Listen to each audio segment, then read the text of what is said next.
Hello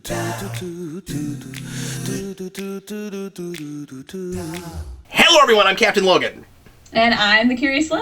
And today we're going to tell you how we felt about Tomorrowland. Hello, Lo!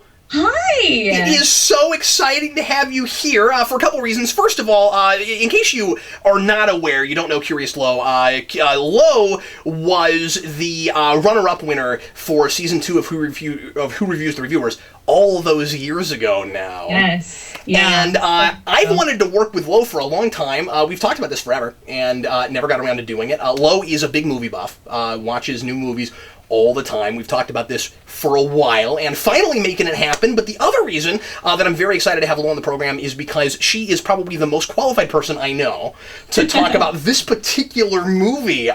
So today we're talking about Tomorrowland, which is the Disney film based on the theme park ride. And I guess they're doing a lot of these. They are. They did the Pirates of the Caribbean ride back in the early 2000s. Right. And then they did a Haunted Mansion ride that was terrible. Or Haunted Mansion movie that was terrible. Yeah. There's rumblings that a Guillermo del Toro Haunted Mansion is coming out soon. But it keeps getting pushed back because that's what Mr. Del Toro likes to do, is say he's going to do things and then push them back forever. There's been rumors that a Jungle Cruise movie is going to come out. Wow. Yeah.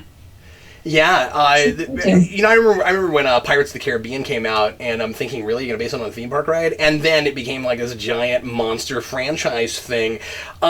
This was a thing that when I saw previews for it, first of all, I didn't really know what it was. I hadn't really heard of Tomorrowland. I had to, look it up, and I was like, oh, okay, it was a theme park. I didn't even know that, because I have never gotten to go to Disneyland or Disney World. You should come visit me. I can get you in for free. Yeah, and you should mention what you do. Yes, I work at Disneyland. I See, work at she's so qualified. Yep, it's fun. So, when I saw the commercials, the first thing, the trailer, the first thing I thought was, this could be either super, super cool and fun. I mean, I was thinking of throwbacks like Sky Captain and the World to Tomorrow, stuff like that, and I was like, or it could be the most convoluted mess in the universe. And even before we get started, I'm happy to report that it is not that. And I don't think, and we'll get into this, because Lo and I have not discussed this at all yet, getting into this, so it'll be interesting to see what she thinks. But anyway, Tomorrowland, as I said, based on the ride, is basically about the future and what the future has in store and whether or not it's going to be an optimistic or a pessimistic one. And it is the entire thing is a wacky sci-fi argument between the two. And there is a physical Tomorrowland. What exactly it is kept a secret for a good long time, and that's some of the fun of it, is the mystery of that. And George Clooney plays a kid that at one time was super optimistic about things and got to go to Tomorrowland and invented a really neat jetpack that called back to Rocketeer and made me think that this was Disney saying, yeah, Rocketeer was a great idea, you idiots just didn't go see it, and you should have, and so now we're gonna do this. And then there is and he ends up as he grows up, kind of changing his mind about the world and seeing the future differently, both kind of physically and metaphorically. And then we've got our main female lead. I'd argue they're dual protagonists. Who and her name is Kay. Thank you. I could not remember. And she is kind of the resounding argument for optimism, and is looking for this alleged Tomorrowland that may or may not exist anymore. Curious Lo, how did you feel about Tomorrowland? All right, I feel like I've been transported to the future and to the past at the same time. Yeah, absolutely. Yeah. How amazing is it that this is such a modern film with such like old school sensibilities? Oh my gosh, I was so impressed with, obviously there are things that were CGI in the movie, but they did a good job at hiding it when it needed to be CGI. I mean, there's a character in the movie, Athena, who does a lot of martial arts, and I could not tell where there was a digital double. I mean, she's a young girl, so I imagine that she wasn't always doing her own stunts, but it was to me at least, it looked seamless. They did such a good job of making it a very grounded movie without being this kind of like flashy, futuristic sort of thing, which it could have easily become. Best thing, worst thing? Ooh, best thing I would say would be all the nostalgia that it made me feel. Just based on, and I can get into kind of the history of this movie coming about, but there's a lot of Disney references, specifically in the early part of the movie when they're at the World's Fair. They go on It's a Small World, which premiered originally at the 1964 New York World's Fair. So that's like all historical stuff. So as a big Disney fan, I loved all of the nostalgia that I felt watching the movie. I would say worst thing is probably just that I wish that we had a little bit more at the end to kind of wrap up everything. We kind of got to the end, and I wanted to see more of Tomorrowland than we actually got to see. So I'd say that was kind of my worst thing. Yeah, that's fair. Well, it gets wrapped up in its ideas. And its ideas, of course, but I was kind of excited to see Tomorrowland, and then it was kind of just for a little bit at the end. Yeah, absolutely.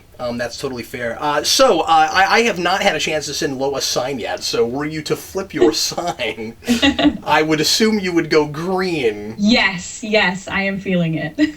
Lo, this movie made me feel, and this sounds so uber sappy, but what's really interesting about this movie is that it has an incredibly optimistic message, but I feel like it earns it so well. This movie made me feel like maybe things will turn out all right after all, which is the whole point of it. Lo, I don't want to overstate things, and I feel like I'm likely to get accused of that. This is the best movie I've seen this year. Really? Yeah, it hit me in all the right places, and reminded me why I love science fiction so much. It attacks our modern kind of pessimistic and cynical sensibilities head on. It just comes right at them. We've seen some things lately that have kind of done that. But what's really interesting about this is that it makes that just the story. It is literally about that. And this is a tough movie to talk about because I'm afraid that saying anything I'm giving too much away. But this is a movie that I really feel like people should see, and I kind of think that it's likely to get buried. I don't expect this to do real well. But I guess we'll see how it does. I just feel like this is a thing that everybody should see. The thing that I was most impressed with is that it is so, like I said, incredibly optimistic and fighting those ideas to the point. I will say this because I loved this, to the point of having a science fiction explanation for every dystopian novel ever written.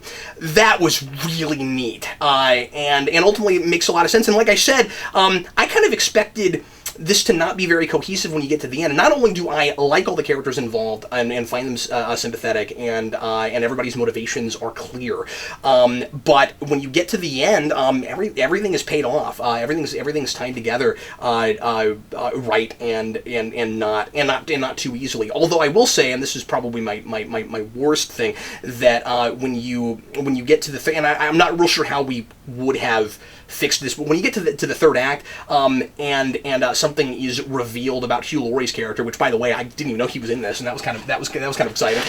Hugh Laurie's great, a little typecast, but he's great. You get to the end, and there's Hugh Laurie, and he's been there for a while, but you get toward the end, you get to that third act, and there is a big revelation that makes things a little more predictable. At the moment that a certain thing happens, I go, oh, okay, I kind of know where things are going, and then it really won me over again at the end.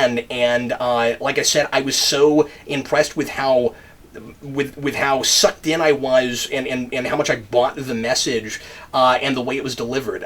This is a surprisingly realistic movie in how physics work. Just simply because it's presented as, like I said, it's not a cynical movie because it's attacking that, and I don't think it's too preachy about it. I just think that that its message is worthwhile, but it has this kind of intense visceralness to it, which I'm surprised to say about this kind of a Disney movie, right? Where it's got a lot of those kind of like old school cartoon Disney sensibilities to it, and it feels like it's going to be just this really feel good movie. And man, when people get punched, they get punched. I mean, like people get hit and there's blood, and it's not gratuitous. The point of it is, as I said, to earn that optimism, so that it is a modern movie. It is a modern pop culture thing that's all about what's wrong with modern pop culture. Oh boy, it got me. Anyway, I'm definitely feeling it. Like I said, I was thrown. I was just thrown for a loop. Yeah, I was. I will say the lead up to this movie, they actually did a lot of really good guerrilla marketing for it. Yeah. They posted some pictures on like Instagram and stuff of this box that they had supposedly found in like Disney archives, and it had all these pictures and schematics, and they kind of made it seem like this was going to be a national treasure look at Tomorrowland, like the conspiracy theories behind Tomorrowland, which I would say it's not. No. But that was what I was expecting when I went in, and at first I was a little like, oh, this isn't what I was expecting. I'm a little disappointed. But then as I really let myself give over to the movie, and even thinking about it after the fact that it was over, I was like, oh wait, just because I was expecting one thing and got another, like, I actually really did like it and really ended up enjoying it a lot more, even after leaving the theater and just thinking about it more. That was just something interesting to me, because I went in, like, expecting something completely different than I got. Yeah, what's cool is it is conspiracy in the sense that there's a lot of alternate history stuff. So things are not the way we think they are, and in really, really clever, kind of creative ways. Mm-hmm. And it's got that, I don't know, it's got that a little bit in common with like Days of Future Past, where there was some of that guerrilla marketing for that, where I was like, oh really, you're gonna tackle the JFK thing, okay? And then when it came up, it wasn't the whole movie, and it was like really neat how it was handled. So this kind of has that. I don't know how you effectively market this movie as far as regular marketing without giving stuff away, and I feel like the trailers for this film did not really made me curious, but not sure I really wanted to go, and certainly didn't deliver on didn't really tell me what the ideas of the movie were going to be, which is what would have really sold me on it, because that's what I was in love with. Man, the way AI is handled in this is impressive. Oh yeah, I was really impressed with the AI as well, and the kind of main grunts in the movie were interesting in that they were like creepy without being scary. And I don't want to give a lot away about what's going on, but I'm sure you can kind of remember what I'm talking about. Like, they were like smiling the whole time and very happy, and you're just like, oh, like, it's unsettling without again being gratuitous. They made some stuff feel very real without going over the edge, which I think is good for a Disney movie, because they kind of have that like family-friendly sort of thing going for them, that if they had gone too far, it might not have done well with people who were expecting something that was like family-friendly. Yeah, but it straddles that fence so well. It does. It's got an edge to it that it's got to have to be about what it's about, and to make that work. Some of the kind of weird strangeness that you're talking about reminded me a little bit of Robin Williams' Toys. Okay, yeah. Wow, I haven't watched that movie in forever, but I completely agree. I had some of that. The way the AI is handled, it's. And a lot of the science fiction ideas in this are this way, where it kind of made the old new again for me, where the robots they have the thing that you have so much in doing stories about an android, which is, and of course it's not a story about an android, but that's there. Although I would argue that maybe even she is sort of even another protagonist. But there's a robot that kind of throughout the course of the movie you discover has become more than the sum of her parts, and we often deal with robots in science fiction as a way to explore the human condition, as seeing how can you be more than your programming, and what exactly it means to be a real sentient person. And what I thought was really cool was that that was done here, but it was done to support the overarching idea, which is that humanity on the whole, is capable of being more than the sum of its parts. And so we see that in Microcosm. Oh, yeah. Well, and I mean, they had that with the protagonist already discovering that humanity could save itself and could correct some wrongs. And then showing that in the androids as well was like a cool little mini parallel to what was going on with the main plot of the movie as well. What did you think of the nostalgia store? Oh, I like just like all the nostalgia that was in the movie. No, the store. Oh, yeah. That was kind of cool. I feel like it was a little over the top. It was over the top. And the reason I brought that up is because that scene is going, look, guys, we've got the Star Wars license. We've got it. And I'm like, okay, guys, I get it. You've got the Star Wars license. I'm sitting next to my husband, who's a huge Star Wars fan, and I'm like, oh, it's R2-D2. Oh, look at that. Look at that. Look at that. Oh, and there goes the Star Wars music. Like, it was just so much Star Wars. Over the top. I don't think I saw any Marvel in there, which they also could have used, and might have even fit better in the store, but there was a ton of Star Wars. See, I would disagree with that just a little bit, because I think part of the point of that is the science fiction iconography and what all that stuff is about, because you've got... Because remember, we're dealing with like dystopian ideas and whether or not we can overcome them. So it's important that we've got a big statue of Gort in there from the day the Earth stood still. You know, there's stuff like that. Right. And so like it was kind of more about science fiction stuff than it was. I was kind of glad there wasn't a lot of superhero in there. And I don't know if you noticed, but they managed to get more stuff than just Disney in there. There's a couple Star Trek things. Oh, yeah. There's a Planet of the Apes thing. But anyway, I thought it was really cool to get all that together, and then I don't want to give anything away story-wise, but I feel like there's some symbolism with what happens there.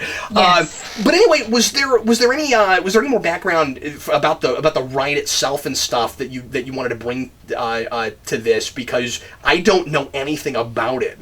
So Tomorrowland is actually a land in Disneyland. It's not a ride. It's not a ride, okay. See, that's how much I know. It's like a whole land. Yeah, okay. That's how much I know. It's a whole land in Disneyland that's all about tomorrow. And Walt had kind of created this land to be his vision of the future. So I guess that's kind of where they springboarded this sort of dreamers and scientists and all of these, like, you know, dreamers of tomorrow building this land. Was definitely inspired from that. There wasn't a ton, once we got past the intro sequence when George Clooney's character was young, there wasn't a ton of callback to actual Disney stuff. It was more just the ideas that were behind Tomorrowland's The Land that actually ended up being in the movie. So much, like, not so much of like the like visuals, and I wasn't looking everywhere being like, oh, like, that's in the land and that's in the land. It was more the symbolism behind it. I just can't believe how thoughtful it is. It's so. This was, of course, directed by Brad Bird, and you expect great things from Brad Bird. But importantly, was co-written by Damon Lindelof, and Lindelof I love and gets some flack because of the ending of Lost and all kinds of things. I love Lost. But, oh good, you and I will have to talk about that one of these days, because Okay. I also love, I mean, I've got issues, but I love that show overall. And anyway, Lindelof co-wrote Star Trek Into Darkness with Urtzi and Kurtzman, and this is, in so many ways, what that movie should have been, idea-wise. What we've got here is, at least again, from an idea place, the best Star Trek movie anybody's made in like 10 years. I like that. Because you know, you've got Lindelof writing, and I'm like, okay, see, this is kind of maybe, I mean, of course, you know, he's got Brad Bird's influence, but I couldn't help but think, see, this is what they were trying. This is what he was trying to do with Darkness a little bit, because Star Trek Into Darkness, on paper anyway, is about whether or not that positive future is possible. And this is that, and our modern sensibilities often tell us, well, no, that's not going to happen. It's unrealistic to think that we can do any better than we're doing, and there are all these problems. And of course, our main character in this says, well, what can we do to solve them? Why don't we do something about that? And I felt like as a Star Trek fan, not really loving the Star Trek movies we've gotten lately, it was really nice to get this. And then of course you've got Michael. I never know how to pronounce his last name. However you pronounce his last name.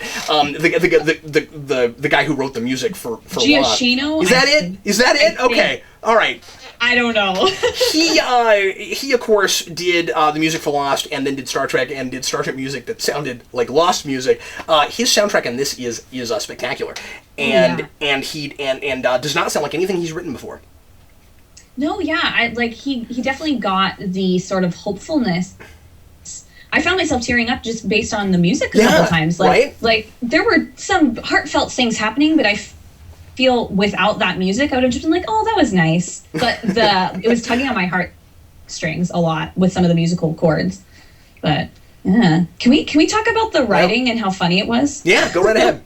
Oh my gosh, there was one moment near the end of the movie where Hugh Laurie's character points out that humanity is suffering simultaneously from obesity and starvation, and I loved just some of the ways that they were able to have serious dialogue be genuinely, like, I was laughing at moments in the movie where maybe you shouldn't have been laughing, but it didn't feel weird.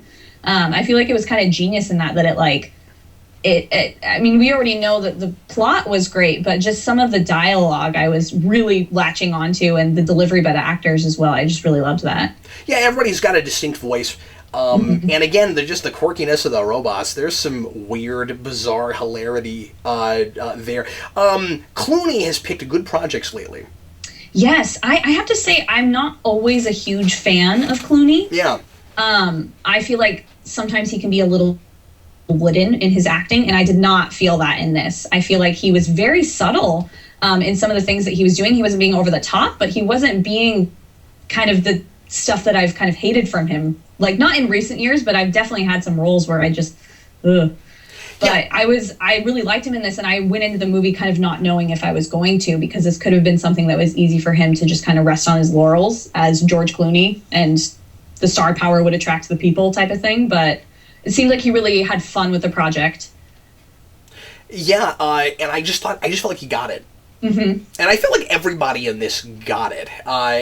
This is one of those things where I think that you've got this, what I think is a brilliant script, but you could communicate it wrong if you don't have the right people in those roles. I just think that this is a movie that's very easy to screw up with bad performances, and we don't have that. I just felt like everything came together really well.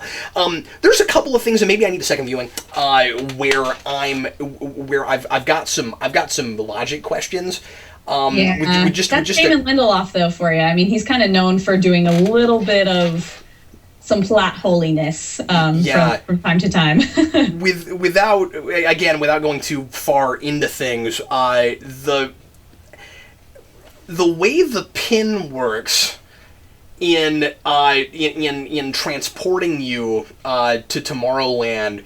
When we find out what exactly all of that is, and I got to be a little bit cryptic here, did you have what I had, where I just wasn't sure why you would make it like that? Yeah, it was very. Again, I don't know how to. It just seems really dangerous. Yeah, like the fact that it was interacting with the real world, and I mean, she was. Yeah. There's a moment where she's following after some characters when she's first kind of introduced to the Tomorrowland world, and she's running after them. She gets on a train, and I was like, are you not going to accidentally fly into a tree in the real world? Like, how is this going to work out for you? And of course, they do a really good job of spatial orientation, where when she finally finds out where she is, that's all really, really cool and interesting, and I love what it looks like. I just don't know why they built it like that. Yeah. Again, without getting too far into it, because something else that we should say about Tomorrowland itself is that I really dig how we don't know for a very long time how exactly this idea of the future has changed because people have changed. Mm-hmm. And then when you find out what everything is, it makes sense. And I was just like, I think we're going to have really convoluted time travel, and we didn't have that. And I was really impressed with that. But then that's a thing where once you know what's going on there, the pin thing doesn't make a lot of sense anymore. Yeah, the pin is a cool idea, and I feel like if you don't look too deep at it, you're just gonna gonna have fun and like it and be like, oh, cool. That's me. That's what I do. Yeah. I look too deep into things, Lo. Yeah. you just kind of suspend a little bit of disbelief. Because, at the end of that sequence, she ends up in a place that I thought was kind of cool to bring her back into the real world. Absolutely. From the pin transporting her, the real world, into our world.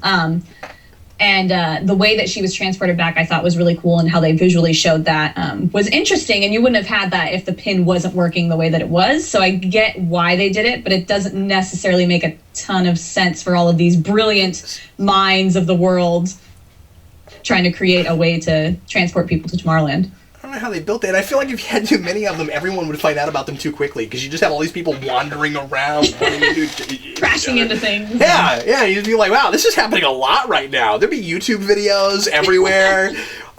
Finally, and again, maybe I just need another viewing, but did the framing device of the opening ultimately ever pay off? It did. At the end, they were addressing some new recruits, I'll call them, just to keep from spoilering. Yeah, I know, but I thought that they were in his house. No, at the beginning, it was definitely, you're talking about the very opening shot there. He's addressing directly to the camera. Yeah. The background was definitely Tomorrowland. Oh, it was? Okay. It was like them kind of looking back and telling the story to us as the audience. Thanks for explaining that to me, because I was a little confused by it. Oh, all right. What else do you want to throw out before we get going? I don't know. I feel like I've said most of what I have to say. It's hard because I liked the movie so much. Yeah. It's much easier to tear apart a movie you don't like. It's just kind of me saying, oh, I liked this and I liked that. So I don't have much else to say.